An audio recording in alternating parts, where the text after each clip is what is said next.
in the late 60s, my dad headed up Capitol Records during a time when the Beatles were their major act.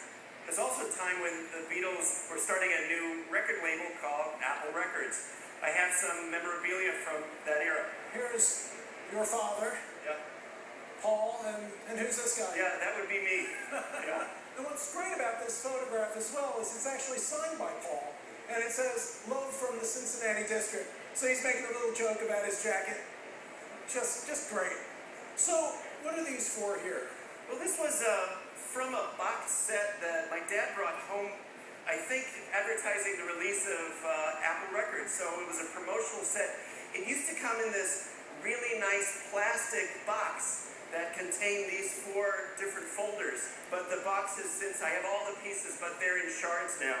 Each of these have these unopened, I don't know if they're 33s or 45s, and they look like they've got hand-penned descriptions of Hey Jude and the various artists. Mary Hopkins, I think she recorded, those were the days, my friends.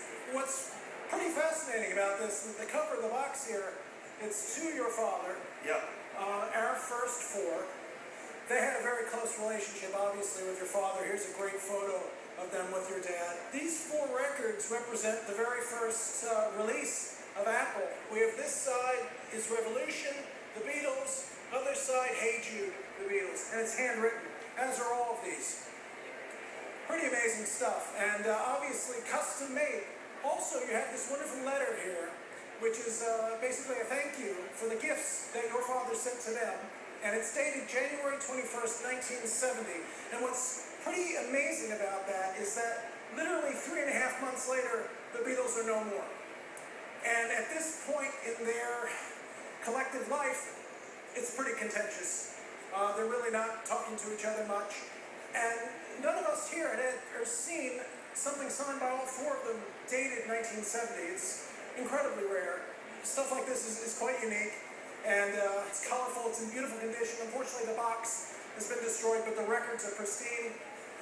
And we think that an insurance value for something like this, the collection, about $60,000. Excuse me? $60,000. Holy mackerel.